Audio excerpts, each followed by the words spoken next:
This morning, a leaked internal brief from the American Hotel and Lodging Association landed on my desk, and the raw data inside should make every policymaker in Ottawa pause. This is not routine economic noise. It is a clinical breakdown of a self-inflicted geopolitical wound. FIFA handed the United States the biggest sporting event on earth. 78 matches, 11 host cities, and a promised $40 billion in economic returns.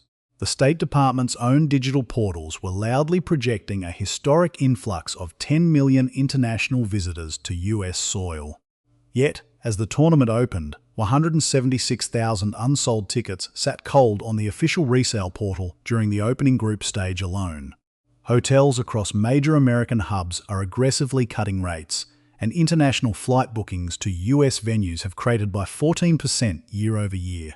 Meanwhile, the global fan base is shifting its weight entirely, gravitating heavily toward the two Canadian venues, Toronto and Vancouver. This is the hidden architecture of a tournament transformed. It is the story of how Washington turned a once-in-a-generation economic engine into a cautionary tale about what happens when domestic politics make your borders look like a threat. Before we unpack the timeline, thanks for tuning in to Canada SR. Your support keeps this channel entirely self-contained and focused on deep, fact-driven analysis. Make sure you are subscribed and hit that like button so this breakdown reaches more people who look past surface-level narratives. To understand how this happened, you have to look at the baseline math. The 2026 World Cup spans 3 nations, but the structural design was heavily asymmetric. The United States holds 78 of the 104 total matches, while Canada and Mexico received just 13 apiece. The US was explicitly engineered to be the financial lungs of this operation. It possessed the massive NFL infrastructure, the primary corporate sponsorships, and the highest projected margins. FIFA's socioeconomic impact reports explicitly calculated $13.9 billion in direct tournament expenditures, but that capital requires frictionless human mobility to materialize. The Council on Foreign Relations published an analytical piece on June 11th highlighting what the tourism sector is now confronting in real time. CFR expert Ebenezer Owadare pointed to a devastating metric. 80% of hotels across the 11 US host cities reported bookings falling sharply below operational forecasts. That is the statistical majority of the American hospitality sector, confirming that the predicted global surge simply failed to clear customs. Here is the precise sequence of decisions that dismantled that demand. It is a timeline of institutional friction overriding commercial logic. The groundwork was laid well before kickoff when Washington maintained rigid travel bans affecting multiple qualifying nations. 4 competing countries, Haiti, Iran, the Ivory Coast, and Senegal, successfully fought through global qualifiers to earn their place on the pitch. Their players received specialized athletic exemptions, but their citizen fan bases faced a hard diplomatic wall. For Haiti, qualifying for the first time in over half a century was a profound moment of national cohesion amidst domestic crisis. Their empty seats represent a complete freezing out of diaspora capital. The friction accelerated just 48 hours before the opening match when FIFA, under intense regulatory pressure, revoked Iran's entire 8% structural ticket allocation. The Iranian Soccer Federation immediately called out the maneuver as a deliberate attempt to obstruct their supporters. Then came the visual trigger that travelled globally. Omar Abdul Qadir Artan, a highly rated Somali referee selected by FIFA to officiate the tournament, was flatly refused an entry visa by US immigration. When fans in Mogadishu held up images of their barred official at local viewings, it broadcasted a clear message to the global south before a single ball was kicked. The backlash calibrated rapidly.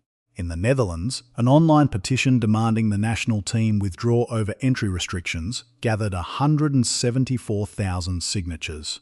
German Soccer Federation executive Oskar Gutlich told the Hamburger Morgen Post that Europe needed to talk concretely about a structural boycott. Even Sepp Blatter amplified statements from Swiss anti-corruption expert Mark Pieth, who issued a blunt warning to international travellers: avoid the United States, watch it on television, because if you do not please border officials, you will be put straight on a flight home. For a channel focusing on trade diversification, this is the core lesson. When your regulatory posture becomes entirely unpredictable, Global consumers root around you. But the inflection point that pushed non-banned nations over the edge occurred in May, when the Department of Homeland Security confirmed that immigration and customs enforcement agents would maintain an active operational presence inside the stadiums. This directive landed in an environment already hypersensitized by domestic enforcement actions, including high-profile municipal raids and labor disputes. At SoFi Stadium in Los Angeles, concession and stadium workers actively voted to authorize a strike, refusing to work unless given a contractual escape clause allowing them to walk off the job if federal immigration sweeps compromise their safety. When the individuals selling concessions require legal immunity from their own host government security apparatus, the illusion of a global festival evaporates. CNN interviewed a dual German-Korean citizen who publicly boycotted his team's US matches, stating plainly that as a visible minority, he felt completely unprotected against random identity checks on American streets. The macroeconomic data proves this fear is a systemic trend, not an isolated sentiment. In 2025, the United States stood out as the only major global economy to experience an absolute net decline in foreign tourism, down 6% year-over-year according to the World Travel and Tourism Council. International visitor spending dropped 4.6%, down to $176 billion. Most critically for our sovereignty narrative, Canadian cross-border travel, historically the secondary pillar of US tourism income, plummeted by 28% in early 2026. WestJet systematically cancelled summer routes to multiple US mid-tier hubs, and Air Transat completely suspended specific corridors into the American South. European transatlantic bookings were down 14% before the tournament even started. For the millions of fans from non-visa waiver countries, the entry mechanics became an expensive gamble. While FIFA introduced a priority interview queue known as the FIFA Pass, it offered no statutory guarantee of admission. Fans from Ghana and Cameroon who secured scarce interviews and bought non-refundable match packages were turned back at ports of entry in Boston and Philadelphia. Journalists from West Africa and the Middle East could not secure credentials to cover their own national athletes. The International Sports Press Association took the extraordinary step of issuing an open letter to FIFA condemning the wholesale denial of media visas. The direct consequence of these layered barriers is an empty stadium aesthetic. Opening matches across the US failed to sell out their primary boxes, leaving those 176,000 group stage tickets floating on secondary markets. As Oadai noted, the entire atmospheric value of a World Cup relies on concentrated vocal supporter blocks. When you replace 5,000 passionate travelling fans with 100 quiet corporate spectators, you ruin the broadcast product. This brings us to the Canadian side of the equation, where Toronto's BMO Field and Vancouver's BC Place are demonstrating the exact mechanics of strategic redirection. Holding just 13 matches between them, a mere 12% of the tournament, these two cities are capturing the economic spillover of American isolationism. Long-haul international arrivals into Canada are pacing significantly above historical baselines. Fan zones in Ontario and British Columbia are consistently packed, heavily populated by Western European and African travellers who explicitly substituted Canadian itineraries for American ones. The Action Network's Analytical Index ranked all 16 host cities for comprehensive fan experience, placing Vancouver and Toronto at number 1 and number 2 globally. The logic is strictly commercial. A match lasts 90 minutes, but foreign expenditure occurs over a 2-week window dependent on municipal safety and urban mobility. Ottawa's initial projections expected these 13 matches to inject up to $3.8 billion into national GDP. Deloitte Canada's independent multiplier analysis suggests that for every single dollar Canada invested in structural preparation, the real-world return yields $19 back into the broader economy. This model did require significant sovereign capital. The Parliamentary Budget Office confirmed total government expenditure across all 3 tiers exceeded $1 billion, averaging roughly $82 million per match, which includes a $145 million federal security envelope. British Columbia alone assigned over $532 million to optimise its 7 matches. These are massive fiscal outlays for a minor slice of a global tournament, but they represent a deliberate, calculated bet that Canada could punch well above its weight by offering a highly stable, accessible alternative to the geopolitical friction down south. To be analytically rigorous, the Canadian ledger isn't flawless. Mid-tier hotel occupancy in Toronto did not experience a historic spike above normal June averages, and certain Vancouver booking windows opened 20% lower than initial municipal models suggested. This reveals the standard crowding out effect, where traditional business travellers and domestic tourists actively avoid a metro area due to localised inflation and transport closures. Furthermore, legacy cultural events like Vancouver's Dragon Boat Festival and Italian Day reported severe revenue displacement due to FIFA's aggressive logistical lockdowns. Yet, the directional macro story remains completely intact. Travelling fans looking to avoid arbitrary visa rejections and visible security sweeps found an institutional safe haven north of the 49th parallel. The stark contrast exposes a profound structural shift that goes far beyond sport. The United States entered 2026 enduring its sharpest contraction in foreign visitor market share since the 2008 financial crisis. This World Cup was explicitly designed to reverse that trend by leveraging global culture to draw in 10 million high-spending consumers. Instead, the opening phase has exposed a massive structural disconnect between Washington's soft power ambitions and its hardline domestic policy framework.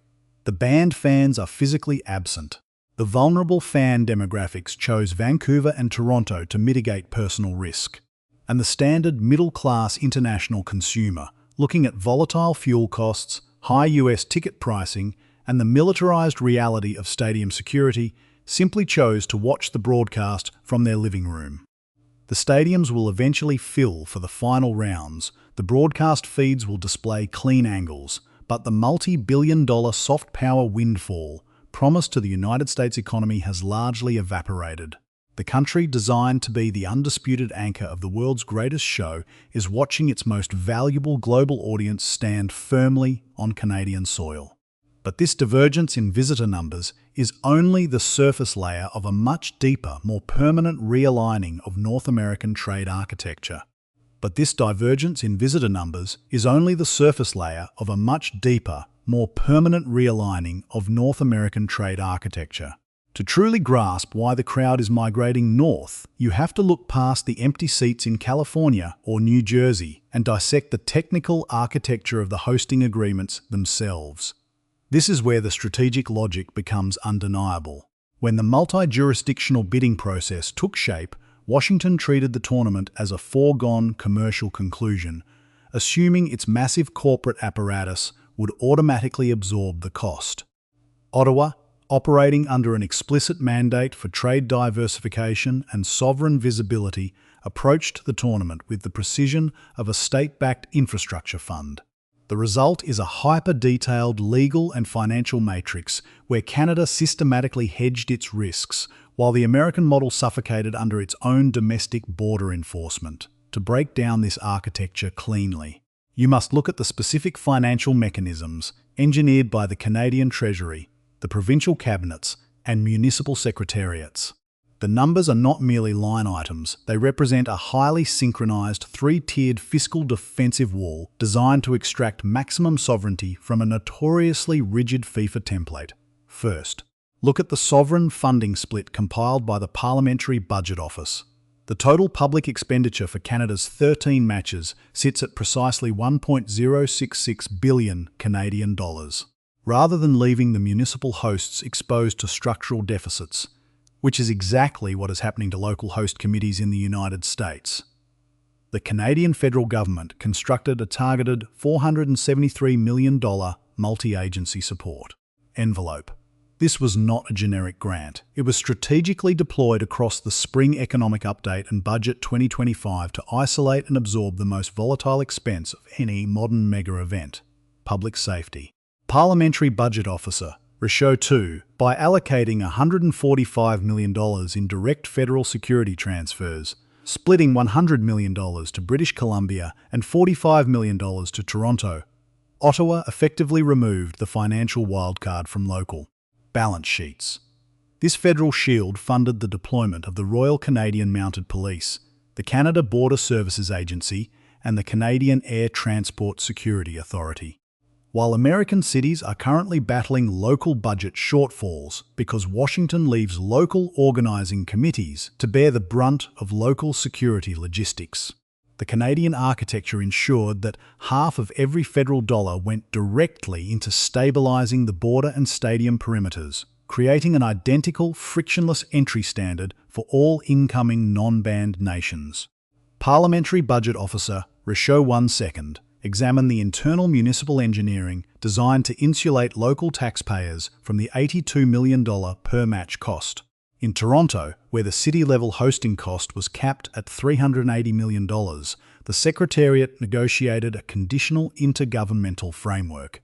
The federal government committed $104 million, and the province of Ontario contributed $97 million. This left the municipal government with a net exposure of $178.6 million. To cover this without raising local property taxes or risking structural municipal debt, Toronto and Vancouver deployed a highly aggressive fiscal mechanism targeting the international traveller. A 2.5 percentage point increase to the municipal accommodation tax, raising the baseline levy from 6% to 8.5%. In British Columbia alone, where the provincial hosting envelope hit $578 million, this single specialised tax modification is legally projected to pull in $250 million by 2030, capturing international capital at the hotel desk to pay down the legacy cost of stadium expansion. NSS Magazine 3rd, look at the brilliant regulatory arbitrage Canada executed regarding ticket allocations. Under standard FIFA hosting templates, international federations have virtually no access to premium inventory, which is typically stripped out by global sponsors. However, the Canadian Secretariats exploited a specific, overlooked clause in the host city contract allowing them to purchase 1.5% of their local stadium seat allocations at standard face value. Toronto purchased 3,500 of these premium seats. Rather than distributing them through standard lotteries, the city transferred them directly into exclusive domestic hospitality packages, reselling them to corporate entities at a premium. This direct commercial intervention effectively capitalised on international corporate demand to cross-subsidise the local infrastructure upgrades at BMO Field, turning FIFA's own ticketing monopoly into a municipal revenue generator. NSS Magazine This granular financial architecture explains how Canada managed the cost, but the strategic meaning lies in the stark contrast with the American approach. The United States chose a decentralized, private sector-reliant hosting model, the US. Federal government provided roughly $625 million in baseline security support, but left the actual execution of stadium upgrades, transit alignment, and operational logistics completely in the hands of localized, fragmented host committees. These committees operate as private non-profits, entirely dependent on localized commercial rights, domestic ticket markups, and local corporate donations. The Sports Examiner, when the Department of Homeland Security introduced the active presence of immigration and customs enforcement agents into those privately managed American stadiums, it didn't just alienate the international fan base. It severed the economic predictability of the event itself. Private American host committees could not legally or financially shield their workers or their international ticket holders from federal policy. Canada, conversely, used its centralised $1.066 billion state-backed framework to ensure that its public safety objectives remained tightly aligned with its broader trade strategy. The Canadian Border Services Agency received explicit directives to prioritise the seamless, non-discriminatory movement of international spectators, transforming the border from a political barrier into an economic asset.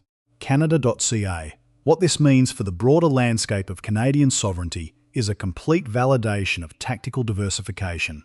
For decades, the dominant economic narrative in Ottawa has been that Canada must passively follow the American lead on major continental initiatives because the US market possesses the ultimate gravitational pull.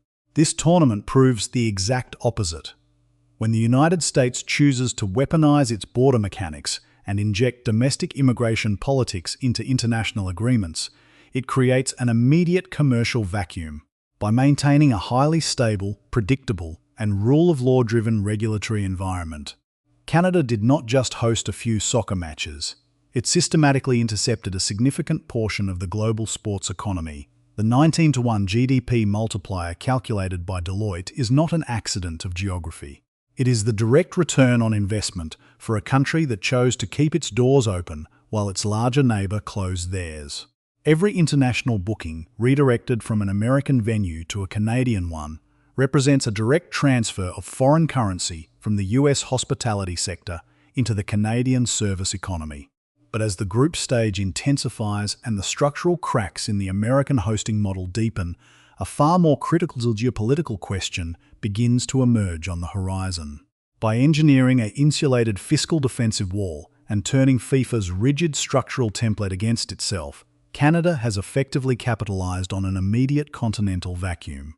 While the American hosting engine suffocates under its own highly volatile border restrictions and domestic immigration enforcement, Ottawa's state-backed model has successfully intercepted a significant share of global sports capital. Zooming out from the immediate stadium gates, however, reveals that this tournament is not an isolated tourism anomaly. It is a profound diagnostic snapshot of the transforming North American trade architecture. We are witnessing the raw operational reality of a continental paradigm shift. The World Cup has become a live-action case study in how domestic political alignment can actively disrupt legacy economic agreements. Turning what was designed as a tri-national celebration of trade integration into a clear demonstration of regulatory divergence. To understand the macro implications of this shift, look at how the current border friction completely upends the logic of the pre-Trump era.